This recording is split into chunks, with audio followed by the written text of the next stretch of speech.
म्हणजे निवडणूक आयोगाने त्याची प्रत्यक्ष घोषणा केलेलीच नव्हती.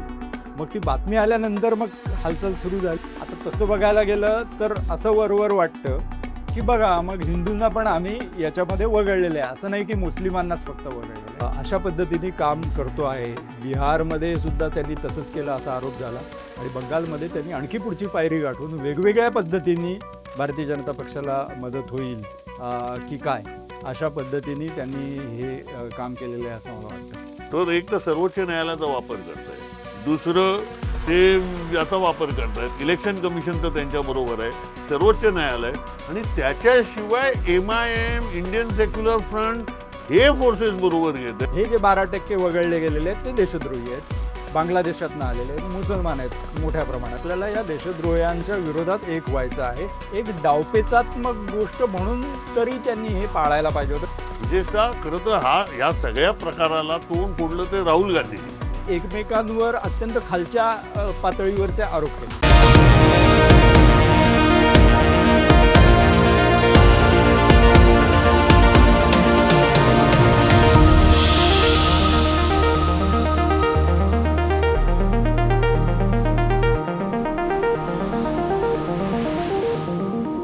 नमस्कार.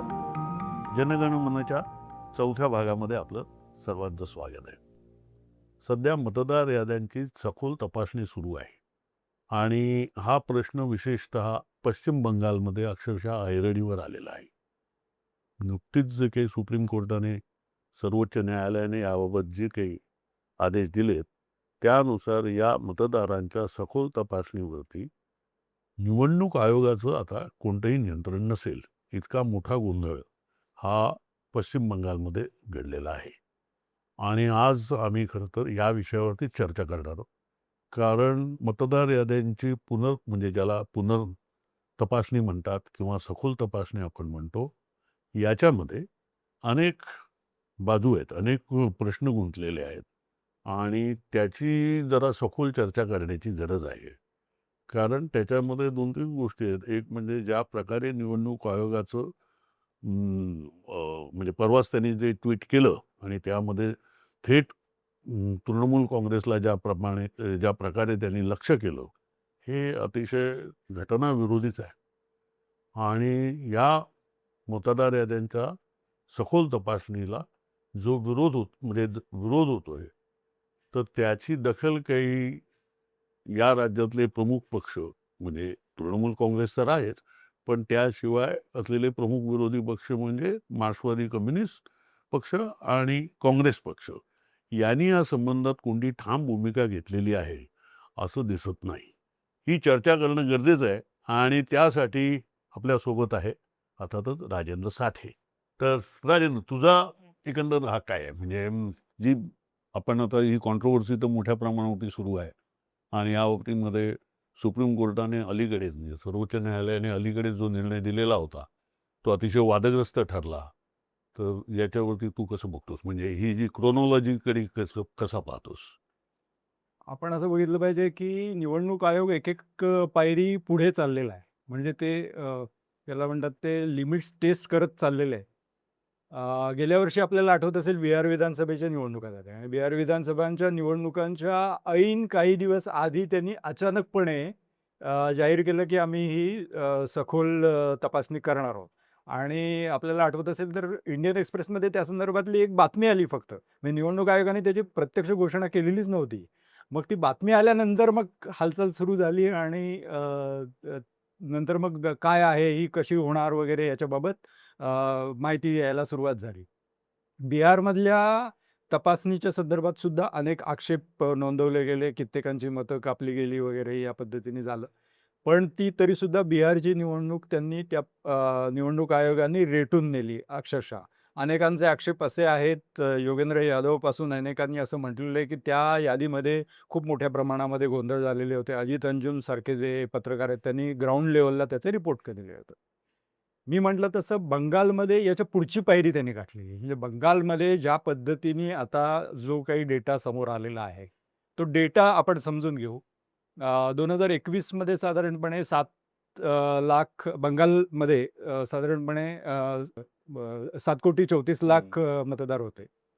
ऑक्टोबर 2025ची जर आकडेवारी बघितली, तर 7,66,00,000 मतदार होते. म्हणजे त्याच्यानंतर ही तपासणी सुरू झाली. तपासणी सुरू झाल्यानंतर जवळपास आता जे टप्प्याटप्प्याने त्यांनी हे केलं, त्याच्यामध्ये 12% मतदार आता त्यांनी काढून टाकलेले आहेत. तर 12% कल्पना करा, की एका राज्यामधले 12% मतदार वाईप आउट होणं एकाएकी. तर ही खूप मोठी संख्या आहे.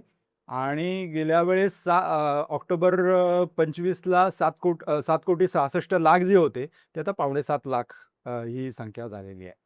दुसरी गोष्ट त्याच्यात अशी झालेली आहे, की स्पष्टपणे आकडेवारी अशी दिसते आहे, की काही ठराविक जिल्ह्यांमध्ये आणि अगदी स्पष्ट सांगायचं तर मुस्लिम डॉमिनेटेड जिल्हे जिथे आहेत, जिथून तृणमूल काँग्रेसला पाठिंबा मिळतो मोठ्या प्रमाणामध्ये, तिथे अगदी लक्ष म्हणजे नेम धरून अशा पद्धतीची कमी झालेली. म्हणजे जसं कोणते जिल्हे मुर्शिदाबाद, कोणते जिल्हे उदाहरणार्थ मुर्शिदाबाद. मुर्शिदाबादमध्ये 11 लाख मतं त्यांनी अंडर ज्युरिस्डिक्शन म्हणजे अंडर तपासणी अशी ठेवलेली होती. त्यातली म्हणजे राज्यामधलं सर्वाधिक प्रमाण आहे ते, की जवळपास निम्मी मतं ही त्यांनी आता काढून टाकलेली. म्हणजे निम्मे वोटर्स हे आता काढून टाकले गेलेले आहेत.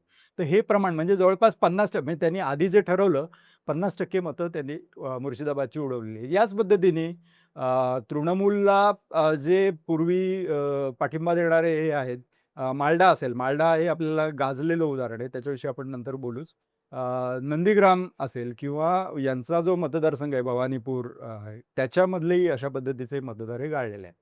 आता हिंदूची एक बातमी अशी आहे, की याच्यामध्ये जे मतदार वगळले गेलेले आहेत, त्याच्यामध्ये 63% हिंदू आहेत, अ, अ, हिंदू धर्मीय, आणि उरलेले जे काही 47% हे मुस्लिम आहेत.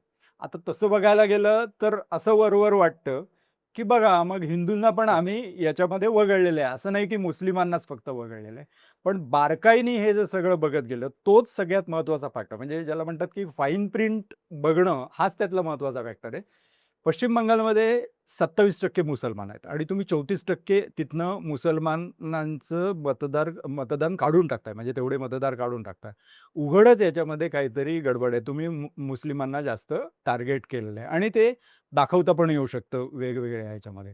मला असं वाटतं की हाच एक भाग जो आहे, की निवडणूक आयोग ज्या पद्धतीचे दावे करतो या सगळ्या ह्याच्यामध्ये, त्यांचा दावा असा असतो की आम्ही अक्रॉस द बोर्ड किंवा सरासरी तुम्ही बघा, म्हणजे पश्चिम बंगालमध्ये किती 260 किंवा जे काही मतदारसंघ असतील, त्याला त्याच्यामध्ये आम्ही हे सगळे कमी केलेले आहे. प्रत्यक्षात तसं नसतं. बारकाईने बघायला गेल्यानंतर तुमच्या असं लक्षात येतं, की काही जिल्हे आणि काही विशिष्ट मतदारसंघ याच्यामध्ये हे प्रमाण जे आहे ते प्रचंड आहे. मतदारांना काढून टाकण्याचं किंवा मतदार हटवण्याचं यांचं. तर हे बारकाईने पाहिल्यानंतर दिसतं आणि तृणमूल काँग्रेसचा याच्याच संदर्भात आक्षेप आहे. दुर्दैवाने असं झालं, ज्याचा तू आत्ता उल्लेख केलास या ट्विटचा, तर याबाबत तृणमूल काँग्रेसनी इतर कुठल्याही म्हणजे बिहारमध्ये तेजस्वीनी सुद्धा जितक्या प्रमाणात केलं नसेल किंवा काँग्रेसनी सुद्धा केलं नसेल, इतकी त्याला विरोध वेगवेगळ्या पद्धतीने हा तृणमूल काँग्रेसनी केला. आपल्या सगळ्यांना माहिती आहे, की ममता बॅनर्जी या सर्वोच्च न्यायालयात वकिलीचा कोट चढवून तिथे उभ्या राहिल्या आणि आत्ता सुद्धा तृणमूल काँग्रेसने असं सांगितलेलं आहे, की याला आम्ही न्यायालयामध्ये आव्हान देऊ या सगळ्या प्रक्रियेला. तर मला असं वाटतं, की ही जी गोष्ट आहे निवडणूक आयोगाची, ती अत्यंत आक्षेपार्ह आहे. दुसरी गोष्ट अशी, की ज्याचा सुरुवातीला तो उल्लेख केला, सर्वोच्च न्यायालयाने याच्या संदर्भात हे सगळे आक्षेपांची दखल घेतल्यानंतर सर्वोच्च न्यायालयाच्या भूमिकेविषयी पण बोलायला पाहिजे, ते आपण नंतर बोलूया. सर्वोच्च न्यायालयाने याची दखल घेतल्यानंतर त्यांनी असं सांगितलं, की आम्ही ज्युडिशियल ट्रायब्युनल्स नेमतो. म्हणजे विविध राज्यांमधले माजी जे न्यायमूर्ती आहेत, त्यांना त्यांची मंडळं करू आणि त्यांना ठिकठिकाणी त्या जिल्ह्यांमध्ये पाठवू आणि ते आता याची सुनावणी करतील. निवडणूक आयोगाकडनं हे काढून घेऊन अपिलाचे जे अधिकार, म्हणजे ज्याचं नाव मतदार यादीतनं वगळलं गेलेलं आहे, त्यांना अपिलाचा अधिकार असतो. तर अपील आता निवडणूक आयोगाकडे न करता ही जी ट्रायब्युनल्स आहेत, त्या न्याय यंत्रणेच्या ट्रायब्युनल्सकडे ते करू शकतात. पण त्याच्यातला महत्त्वाचा मुद्दा, सगळ्यात अत्यंत महत्त्वाचा मुद्दा असा, की ही ट्रायब्युनल स्थापन झाल्यानंतर त्यांना कुठल्याही पद्धतीचं इन्फ्रास्ट्रक्चर पुरवलं गेलं नाही. ठिकठिकाणी जिल्ह्यांमध्ये त्या ट्रायब्युनल्सचं काम कसं होणार, कुठे होणार, कधी होणार याच्याविषयी कुठल्याही पद्धतीची स्पष्टता नाही. 23 एप्रिलला पहिलं मतदानाचा दिवस आहे. बंगालमध्ये 23 आणि 29ला हो, मतदान आहे. निवडणूक आयोगाचे. आज तारीख आहे, आपण चर्चा करतोय 10 तारीख आहे. आज 13 दिवसावर निवडणूक आलेली आहे आणि अजूनही त्या ट्रायब्युनल्सचं काम मार्गी लागलेलं नाही. मतदार ज्यांची नावं वगळली गेलेली आहेत, त्यांना आपण कुठे जाऊन दाद मागायची आहे, हे कळत नाहीये. आणि हे सगळं सर्वोच्च न्यायालयाच्या देखरेखीखाली होतंय. म्हणजे बिहारमध्ये सर्वोच्च न्यायालयाने असं सांगितलं होतं, की आम्ही जर का असं आमच्या लक्षात आलं, की याच्यामधनं खूप मोठ्या मतदारांवर अन्याय होत असेल, तर आम्ही त्याची स्वतःहून दखल घेऊ. आता हे सर्वोच्च न्यायालयाने नेमलेली यंत्रणा आहे, ती काम करत नाहीये याच्या बातम्या सर्व वर्तमानपत्रांमध्ये, सर्व माध्यमांमध्ये येतायत. अगदी गोदी मीडिया ज्याला आपण म्हणतो त्याच्यामध्ये सुद्धा येतायत. नावनिशिवार येतायत आणि त्याची दखल घ्यायला दुर्दैवाने सर्वोच्च न्यायालय तयार नाहीये. हे आपल्याला इथे नोंदवायला पाहिजे. त्यामुळे एक असा सर्वसाधारण याच्यामध्ये जो आपण निष्कर्ष काढू शकतो, तो असा आहे की निवडणूक आयोग हा भारतीय जनता पक्षाला अनुकूल होईल अशा पद्धतीने काम करतो आहे. बिहारमध्ये सुद्धा त्यांनी तसंच केलं असा आरोप झाला आणि बंगालमध्ये त्यांनी आणखी पुढची पायरी गाठून वेगवेगळ्या पद्धतीने भारतीय जनता पक्षाला मदत होईल की काय? अशा पद्धतीने त्यांनी हे काम केलेलं आहे असं मला वाटतं. त्याच्यामध्ये एक जो मुद्दा आता म्हणजे अलीकडे कालच माझ्या मते तो निर्णय झाला, की आता निवडणूक आयोगाकडून म्हणजे SIR जी आहे, मतदार याद्यांची सखोल तपासणीचं जे काम आहे, हे त्यांनी काढून घेतलेलं आहे आणि हो. ते सर्वोच्च न्यायालयाकडे आलेलं. हो. त्याचे म्हणजे हे असं का झालं असावं? ते याच प्रक्रियेमध्ये झालं. म्हणजे ज्यावेळेस हे ट्रायब्युनल्सच्या संदर्भात सुद्धा ज्या तक्रारी सगळ्या झाल्या, की ट्रायब्युनल्स काही काम करत नाहीयेत आणि निवडणूक आयोगाची अशी पक्षपाती भूमिका या सगळ्या याच्यामध्ये. तर निवडणूक आयोगाने या सगळ्या याच्यामध्ये असं केलं, की ज्यावेळेस ट्रायब्युनल स्थापन करण्याचा निर्णय काही दिवसापूर्वी झाला. त्याच्यानंतर निवडणूक आयोगाने हात वर करून टाकले. ते म्हणाले, की आता अपिलाचा आमचा काही संबंधच नाही. आता आम्ही निवडणुकीचं काम बघणार. आम्हाला जे करायचं ते 28 फेब्रुवारीला आम्ही यादीतनं सगळी नावं वगळून टाकलेली आहेत. ती यादी जाहीर त्यांनी काल परवा केली आणि त्याच्यातनंच हे आता मी म्हटलं ते 12% मतदार वगळले गेलेले आहेत. आता तुम्हाला जे काय अपील-बिपील जे काय करायचं ते तुम्ही न्यायालयीन यंत्रणेकडे जा. हो. असं निवडणूक आयोगाने त्याच्यामध्ये घेतलंय. त्याच्यामुळे बऱ्याच तक्रारी या सगळ्यामध्ये झाल्या. मग आता त्याच्यामध्ये एक बारीकशी गोष्ट अशी झालेली आहे, की निवडणूक जाहीर झाल्यानंतर याची जी यंत्रणा असते सगळी प्रशासकीय, पोलिसी ही निवडणूक आयोगाच्या अखत्यारीत जाते एका पद्धतीने. तर त्याच्यामुळे ही सगळी यंत्रणा उभी कोणी करायची, ती सुविहितपणे फंक्शनिंग करेल याच्यासाठी कोणी हे सगळं पुरवायचं, याच्याबाबत एक संदिग्धता निर्माण केली गेलेली आहे जवळपास आणि त्याचाच फायदा घेतला जातोय. दुर्दैवाने मला असं वाटतं, की सर्वोच्च न्यायालयाने याच्यामध्ये हस्तक्षेप करून अत्यंत वॉर फुटिंगवर तातडीने ही त्यांनी घेतलंय आपल्याकडे हे बरोबर आहे तू म्हणतोस ते. पण या त्यांनी एक टाईम बाउंड काहीतरी हे करायला पाहिजे, की या अपिलांचा ताबडतोबीने तुम्ही निपटारा अशा पद्धतीने केला पाहिजे. पण त्याच्यात अडचण अशी आहे, की आत्ता म्हटलं तसं 12% जर का मतदार त्याच्यातनं वगळले गेले असतील, 7,66,000 मधनं 5.7 लाख एवढे खाली आले असते. एवढ्या लाख लोकांचं म्हणजे जवळपास 27 लाख म्हणजे 91 लाख एकूण आहेत. आत्ता हे जे काय म्हणतात त्याला यादी जाहीर झाल्यानंतरचे जे आहेत ते 27 लाख. अगदी आपण त्यातले 27 लाख जरी धरले, त्या 27 लाखांच्या जर अपिलातल्या सुनावण्या करायचं म्हटलं, तर ते सुद्धा 10-12 किंवा 14 दिवसांमध्ये अशक्य गोष्ट आहे. बरं जी गोष्ट ही गेल्या 6 महिन्यांपासून 8 महिन्यांपासून चालू आहे, त्यामध्ये तर या सगळ्या मतदारांनी पुरावे गोळा केलेलेच आहेत आणि त्यांनी ते दिलेलेच असतील. आता अपिलामध्ये ते काही नवीन एकाएकी पुरावे देऊ शकतील अशी परिस्थिती नाहीये. काही लोक देऊ शकतील समजा किंवा पुरावे असून सुद्धा डावलले गेलेले आहेत, असं जर का खालच्या ह्याला झालं असेल, तर कदाचित काही लोकांची ही होऊ शकेल. म्हणजे त्यांना मतदार यादीत पुन्हा घेतलं जाऊ शकेल. पण हे सगळं किती वेगाने, कशा पद्धतीने होतं, न्यायालयीन यंत्रणा किती बरं हे सगळे न्यायाधीश जे आहेत ते बाहेरच्या राज्यांमधनं वगैरे आले. हे काही पश्चिम बंगालमधले आहेत अशातला भाग नाही.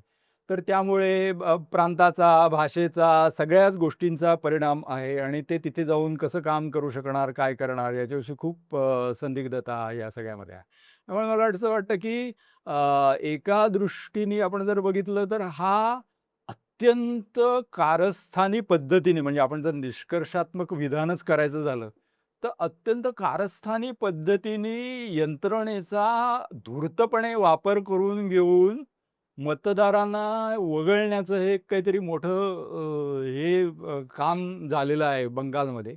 आणि याची चर्चा आपण महाराष्ट्रात मराठीत करण्याची गरज अशासाठी आहे, की उद्या हीच सखोल तपासणी महाराष्ट्रात सुद्धा हो. होणार आहे. ते होईल आता सुरूच हां, म्हणजे त्यांनी सांगितलेलंच आहे ऑलरेडी ती प्रक्रिया सुरू झालेली आहे आणि असेच सगळे अनुभव आपल्याला ठिकठिकाणी येणार आहेत. आपण मार्केटवाडीचं उदाहरण बघितलेलं आहे. गेल्या लोकसभेनंतर विधानसभेला काय झालेलं आहे हे बघितलेलं आहे. त्याच्यामुळे मला असं वाटतं, की याची चर्चा किंवा काय होतं या घटनांवर लक्ष ठेवणं हे खूप आवश्यक आहे असं मला वाटतं. त्याच्यामधलं म्हणजे यात एक मला असं दिसतं, की हा जो काही हा सगळा वाद सुरू आहे पश्चिम बंगालमध्ये, याच्यामध्ये पश्चिम बंगालमधली काँग्रेस आणि CPM ही काही त्यांचा रोल आहे की नाही? म्हणजे ते काय नाही, आता कालची जी 27 लाख नावं वगळली त्याच्यानंतर एम.ए. बेबींचं स्टेटमेंट आलेलं आहे, कम्युनिस्ट पक्षाचे सरचिटणीस, की हे अतिशय गैर आहे आणि त्यांनी आक्षेप घेतलेला आहे. कम्युनिस्ट पक्षाने वेळोवेळी त्याला आक्षेप घेतलेला आहे.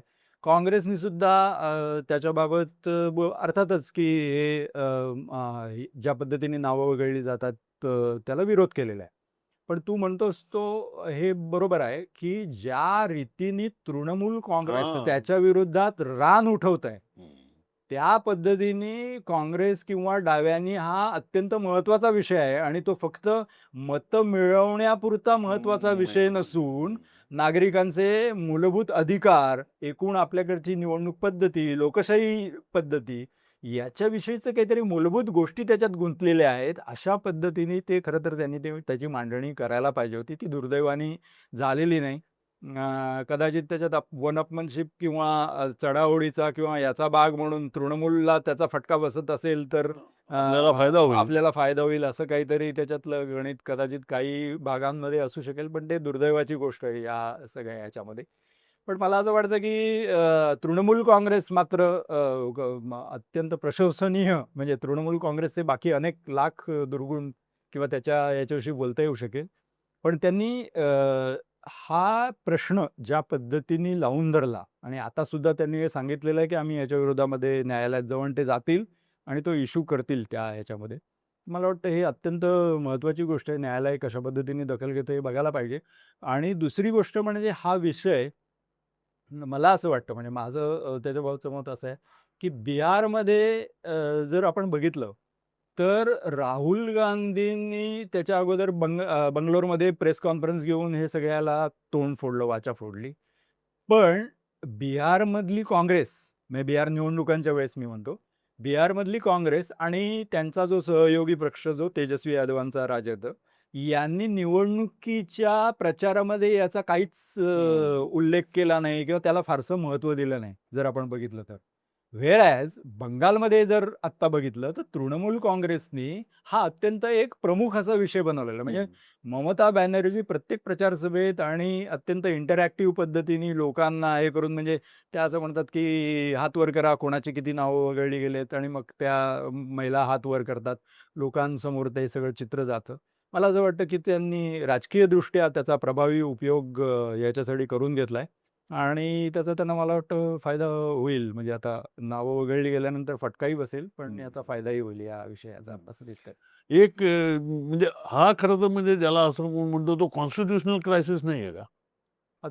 अत्यंत आणि सगळ्यात मला याच्यामध्ये असं वाटतं, की एकतर निवडणूक आयोगाची भूमिका आणि निवडणूक आयोगाचं जे ट्वीट आलेलं आहे, की त्यांनी जवळपास तृणमूल काँग्रेसला आम्ही आता म्हणजे हिंदी सिनेमातले नायक वगैरे असतात, "मैं आ रहा हूँ" वगैरे तशा पद्धतीने जवळपास त्यांनी हे हे तृणमूल काँग्रेस ही निवडणूक निर्भय वातावरणात आणि काय बऱ्याच गोष्टींमध्ये होईल, हे लक्षात ठेवा. अरे तृणमूल काँग्रेस हा इतर पक्षांसारखाच पक्ष आहे. तुम्ही एक स्वायत्त यंत्रणा आहात आणि तुम्ही असं म्हटलं पाहिजे, की आम्ही सर्वतोपरी प्रयत्न करू. तुम्ही तृणमूल काँग्रेसला अशा पद्धतीने बोलणं किंवा तृणमूल काँग्रेसचे नेते त्यांना भेटायला गेल्यानंतर त्यांचा असा आरोप आहे, की ते आम्हाला गेट आउट म्हणाले.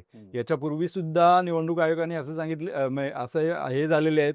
निवडणूक आयोगाने सांगितलं फक्त 2-2च नेत्यांनी आम्हाला भेटायला यायचं असं म्हणून पूर्वी वाद झालेले आहेत. तर त्यामुळे निवडणूक आयोगाने अत्यंत उघडपणे घेतलेली पक्षपाती भूमिका ही मला असं वाटतं, की तू जो क्रायसिसचा घटनात्मक उल्लेख करतो आहेस, तर घटनात्मक क्रायसिसचं हा सगळ्यात मोठं लक्षण आहे. आणि दुसरी गोष्ट म्हणजे मी वारंवार जे म्हणतोय ते सर्वोच्च न्यायालयाची याच्यामधली भूमिका. खरं तर सर्वोच्च न्यायालयाने बिहारमध्येच अशी भूमिका घ्यायला पाहिजे होती, की ऐन निवडणुकीच्या तोंडावर ही सखोल तपासणी करण्याची आत्ता ताबडतोबीने गरज नाही. कारण लोकसभा निवडणुकीच्या वेळेस ज्या मतदार याद्या तुम्हाला ग्राह्य होत्या, त्या तुम्ही आत्ता धरू शकता आणि त्याच्यानंतर तुम्ही पूर्ण वेळ घेऊन या करू शका. हीच भूमिका बंगालमध्ये घेण्याची गरज होती. बंगालच्या शेजारचं राज्य जे आसाम आहे, तिथे तुम्ही अत्यंत ज्वलंत प्रश्न असून सुद्धा पूर्ण ताकद लावून अशा पद्धतीची ही सखोल तपासणी करत नाही आहात. तर त्यामुळे मला असं वाटतं, की हा आणि हे सर्वोच्च न्यायालयाने एक न्यायिक यंत्रणा म्हणून याच्याकडे समतोल पद्धतीने बघायला पाहिजे होतं. ते त्यांनी केलेलं नाहीये या सगळ्या ह्याच्यामध्ये. त्यामुळे हा घटनात्मक पेचप्रसंग अशा दृष्टीने आहे, की या ज्या स्वायत्त यंत्रणा आहेत, ज्यांच्याकडून आपल्याला न्यायाची अपेक्षा आहे किंवा ज्यांनी न्याय द्यावा, म्हणजे सरकार किंवा कुठल्या राजकीय पक्षांच्या वर आहेत या यंत्रणा आणि घटनात्मक अधिकारांचं रक्षण करण्याची जबाबदारी त्यांच्यावर आहे. तर त्यांनी ते पुरेशा यांनी पाळलेलं नाही किंवा नीट त्याचं रक्षण केलेलं नाही असं म्हणावं लागतं. ही गोष्ट खरी आहे.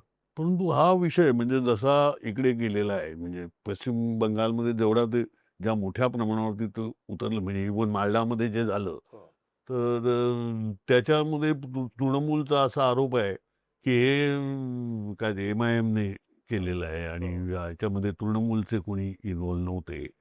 तर ते जरा काय आहे म्हणजे नेमकं प्रकार? माल्डामध्ये असं झालं, की माल्डा हे आपल्याला माहिती आहे, की मुस्लिम बहुल प्रांत आहे आणि तो सेन्सिटिव्ह आहे. म्हणजे तिथे दंगली होत असतात वगैरे, वगैरे. तिथे असं झालं, की हे जे ट्रायब्युनल्स आहेत, न्यायिक यंत्रणा जी काही आहे ती, ती तपासणीसाठी गेलेली म्हणजे अपिलांच्या सुनावणीसाठी गेलेले असताना त्यांना रोखून ठेवण्यात आलं. ममता बॅनर्जींचा आरोप असा आहे, की इंडियन सेक्युलर फ्रंट नावाचा जो पक्ष हुमायून कबीर नावाच्या आमदारांनी, जो पूर्वी त्यांच्याच पक्षात होता, मग त्यांनी बाबरी मशिदीची स्थापना करण्याची घोषणा केली म्हणून त्याला काढून टाकण्यात आलं आणि आता तो इंडियन सेक्युलर फ्रंट हा पक्ष आणि MIMनी पण त्यांना उचलून धरलेलं आहे. MIMचं धोरण सगळीकडचं आपल्याला माहिती आहे. सगळ्या राज्यांमधलं, बिहारमध्ये इकडे-तिकडे मुस्लिम मतांमध्ये फाटाफूट घडवून आणणं आणि भाजपला फायदा करणं. तर त्यामुळे अ, माल्डातला जो प्रकार घडला, की त्यांनी त्या न्यायिक अधिकाऱ्यांना घेराव घातला. आता वास्तविक बंगालमध्ये घेराव किंवा ही अत्यंत आम गोष्ट आहे. म्हणजे अगदी डाव्यांच्या काळापासून अशा पद्धतीची प्रकार घडत असतात. त्यामुळे त्यात काही नवीन नाही. पण माध्यमांमध्ये आजकाल खूप त्याचं बरं त्यांना काही मारहाण झाली किंवा अशातला काही प्रकार नाही. पण घेराव म्हणजे घातला 20 गेला. तास अडकवून ठेवलं. हां, 20 तास अडकवून ठेवला म्हणजे अर्थातच तो आक्षेपार्ह प्रकार होता. मी त्याचं समर्थन करत नाही. पण म्हणजे तर त्याचा प्रचार झाला आणि ममता बॅनर्जींचा आरोप असा आहे, की एकतर पोलीस यंत्रणा आमच्या हातात नाहीये आणि ज्यांना पकडलेलं आहे त्यांचे म्हणजे आता त्या घटनेशी संबंधित ज्यांना अटक झालेली आहे, ते सगळे इंडियन सेक्युलर फ्रंट किंवा MIMशी संबंधित लोक आहेत. तर त्याच्यामुळे त्यांनी हे घडवून आणलेलं आहे. त्याचा आमच्याशी संबंध नाही. भाजपने प्रचार असा करण्याचा प्रयत्न केला, की हे ममता बॅनर्जी, तृणमूल काँग्रेस आणि ममता बॅनर्जींचं सरकार यांनी हे सगळं केलेलं आहे. तर त्यांनी तो प्रचारही त्याच्यामध्ये उलटवून पण इथे मला असं दिसतं, की इंडियन सेक्युलर फ्रंट, MIM आणि भाजप यांची इथे हातमिळवणी झालेली आहे आणि त्यांनी एकत्रितपणे कारण मला एक कळतं, की कुठचीही माणसं, कुठचंही आंदोलन, कुठचीही दंगल हे करत असताना कोणता ना कोणता तरी एक सपोर्ट, एक तर त्या ठिकाणचं एक असं लागतं, की परिस्थिती तशी आहे असं. याच्यामध्ये परिस्थितीपेक्षा असं आहे, की कोणीतरी फूस लावलेली आहे आणि फूस लावलेली असताना ना, म्हणजे आपल्याला हे साधं माहिती आहे, की आता मीटिंगला जरी माणसं यायची ना, तरी पण त्यांना वडापाव आणि जाण्या-येण्याची व्यवस्था करायला लागते. हे असताना फुकट 20 तास एखाद्या ठिकाणी घराव घालून बसणं, हे शक्य नसतं. त्याला कुठून तरी कोणत्या तरी सत्तेचा पाठिंबा असतो. त्याच्याशिवाय हे घडू शकत नाही. आणि या इथे मला असं दिसतं, की ही जी आहे ना, म्हणजे भाजप आता तिकडे काय-काय करतंय, तर एक तर सर्वोच्च न्यायालयाचा वापर करतंय. दुसरं ते याचा वापर करतायत. इलेक्शन कमिशन तर त्यांच्याबरोबर आहे. सर्वोच्च न्यायालय आणि त्याच्याशिवाय MIM, इंडियन सेक्युलर फ्रंट हे फोर्सेस बरोबर घेत आहे. चौथीकडे काँग्रेस आणि सीपीएम हे जे याचे स्पर्धा म्हणजे स्पर्धकच आहेत तृणमूल काँग्रेसचे, यांना एका बाजूला शांत आहेत. म्हणजे ते फक्त ज्याला असं पण म्हणतो लिप सर्व्हिस देत आहेत, ते फक्त पत्रकं काढतायत, असं करतायत, परंतु ते या विषयावरती कोणत्या आंदोलनात उतरले तसं नाही. विशेषतः खरं तर या सगळ्या प्रकाराला तोंड फोडलं ते राहुल गांधींनी. म्हणजे नॅशनल लेवलवरती, राष्ट्रीय पातळीवरती या प्रश्नातलं म्हणजे विशेषतः मतदार याद्यांच्या या सखोल परीक्षणाबाबत सगळ्यात जास्त जोराने या राष्ट्रीय पातळीवरती हा प्रश्न पुराव्यानिशी मांडला राहुल गांधींनी. परंतु कोणत्याही राज्यात या विषयावरती काँग्रेसची जी काही संघटना असेल ती सक्रिय झाल्याचं दिसत नाहीये.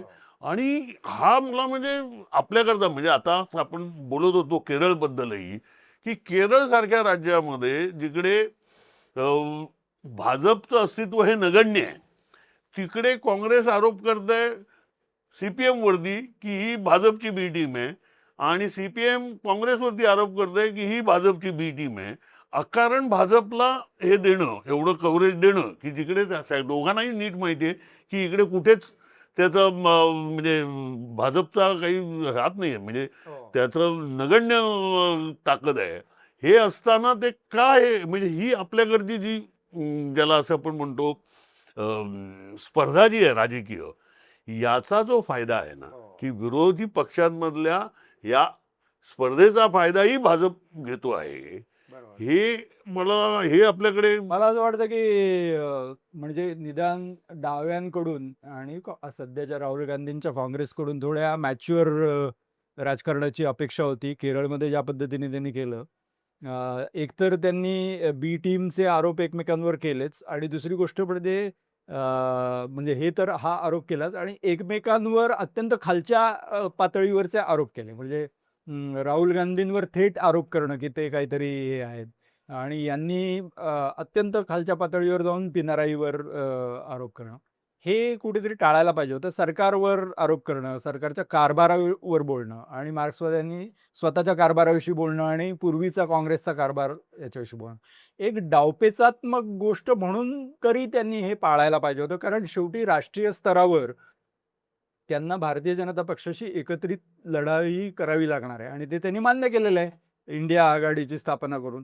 तर ते ऐक्य त्या कशा पद्धतीने राज्यात सुद्धा ठेवायचं, याचा एक डावपेचात्मक विचार त्यांनी करायला पाहिजे होता. तो त्यांनी केलेला नाही, हे धक्कादायक या सगळ्यात आहे. आणि बंगालचं जे म्हणायचं झालं तर त्याच्यातला एक मुद्दा असा आहे की निवडणूक आयोग, सर्वोच्च न्यायालय यांचा वापर करून भारतीय जनता पक्षाने हे केलं, आणि भारतीय जनता पक्षाने हा संदेश, कारण आता जर बघितलं तर गेले दोन टर्म्स म्हणजे गेली 10 वर्ष भारतीय जनता पक्ष ममतांचं सरकार उखळून टाकण्यासाठी वेगवेगळ्या पद्धतीने प्रयत्न करते, आणि त्याच्यासाठी ते हिंदू जे मत आहे, जे आतापर्यंत डाव्यांकडे होतं आणि नंतर ममताकडे गेलं, ते आपल्याकडे खेचण्याचा वेगवेगळ्या पद्धतीने प्रयत्न करते. ते त्यांना यश आलेलं नाही. त्याच्यात हा मेसेज देण्याचा यावेळेचा प्रयत्न आहे की हे बघा, एवढे एवढे मतदार एका स्वतंत्र यंत्रणेने वगळले आहेत, 12% मतदार वगळले आहेत. भारतीय जनता पक्षाने असा प्रचार करायचा की देशद्रोह्यांना आम्ही वगळतोय, आणि ही मोहीम देशद्रोह्यांना वगळण्यासाठी आहे. म्हणजेच हे जे 12% वगळले गेलेले आहेत ते देशद्रोही आहेत, बांगलादेशातनं आलेले आहेत, मुसलमान आहेत मोठ्या प्रमाणात. म्हणजे भारतीय जनता पक्ष जेव्हा बोलतो तेव्हा ते मुसलमान असं सगळेजण गृहीत धरत असतात. तर त्यामुळे हा मेसेज द्यायचा, आणि जे हिंदू काठावर आहेत किंवा तृणमूलकडे आहेत त्यांना हा मेसेज द्यायचा, बघा तुमचं बाकीचं काही असू दे, आपल्याला देशद्रोहियांविरुद्ध आणि बांगलादेशींविरुद्ध ही लढाई करायची आहे. एक मिनिट, त्याच्यामध्ये परंतु बिहारमध्ये हाच आरोप होता, परंतु एकही बांगलादेशी त्यांना सापडला नाही, म्हणजे मतदार म्हणून सापडला नाही, झारखंडमध्ये सापडला नाही. आणि इथे पण आता निवडणूक आयोगाने काय असं जाहीर केलेलं नाही ही आम्ही नावं यांची गाळतोय, कारण यांच्याकडे भारतीय नागरिकत्वाचे कोणतेही पुरावे नाही आहेत. ती इकडची कारणं अतिशय वेगळी आहेत. आडनाव बदललेलं आहे, बंदोपाध्यायचं बॅनर्जी आहे, अमुक आहे, डमुक, अशा प्रकारची सगळी फ्रिवलच कारणं आहेत. कुठेही असं नाही आहे की यांचं भारतीय नागरिकत्व जे आहे ते सादर करू शकले नाही. दुर्दैवाची गोष्ट हीच आहे की उच्च न्यायालयाचे माजी न्यायमूर्ती किंवा सरकारात काम केलेले उच्चपदस्थ लोक ज्यांनी BLO म्हणून काम केलं, बूथ लेव्हल ऑफिसर म्हणून असंख्य, म्हणजे टाइम्स ऑफ इंडियाचे जर अंक काढून बघितले, तर अशा कित्येक स्टोरीज आहेत. बूथ लेव्हल ऑफिसर म्हणून काम केलेले, तहसीलदार म्हणून काम केलेले. आता म्हटलं तसं उच्च न्यायालयाचे न्यायमूर्ती जे मायनॉरिटी कमिशनचे पण हे आहेत, प्रमुख आहेत. त्यांची नावं याच्यामधनं वगळली गेलेली आहेत. आत्ता 24-25 मध्ये त्यांची नावं होती आणि आता काढून एका घरातल्या 2 भावांची नावं आहेत आणि 3 हो. भावांची नाहीत, असे प्रकार घडलेले आहेत. पण दुर्दैवाची गोष्ट ही होते, की सध्याच्या माध्यमांचा वापर करून, जोंडा माध्यमांचा वापर करून हा प्रचार करण्याचा आणि बिंबवण्याचा प्रयत्न होतो, की जे वगळलेले आहेत ते देशद्रोही आहेत आणि आपल्याला या देशद्रोह्यांच्या विरोधात एक व्हायचं आहे. तर हिंदूंनो एक व्हा आणि आम्हाला मतदान करा, असा भाजपचा याच्यातला संदेश आहे. तो आता बंगालचे हिंदू ऐकतात का हे बघायला पाहिजे. पण त्यांनी ज्या पद्धतीने न्यायालयीन यंत्रणा आणि निवडणूक आयोग यांचा वापर करून आपल्या प्रचाराला बळ मिळेल अशी एक पार्श्वभूमी तयार केली आणि अत्यंत तशा पद्धतीने प्रचार केला. ते अत्यंत घातक अशा पद्धतीचं प्रकार आहे, असं नाव आहे. बंगालची निवडणुकीचे निकाल इतर राज्यांबरोबर 4 मेला येतीलच आणि त्याच्यानंतर आपण पुन्हा एकदा या संदर्भात बोलूच. जनगण मनच्या या भागामध्ये तुर्तास इतकंच. आपल्याला हा भाग कसा वाटला हे आम्हाला जरूर कॉमेंटमध्ये कळवा आणि हा व्हिडिओ लाईक करा आणि शेअर करा आणि इंडी जर्नलला सबस्क्राईब करा.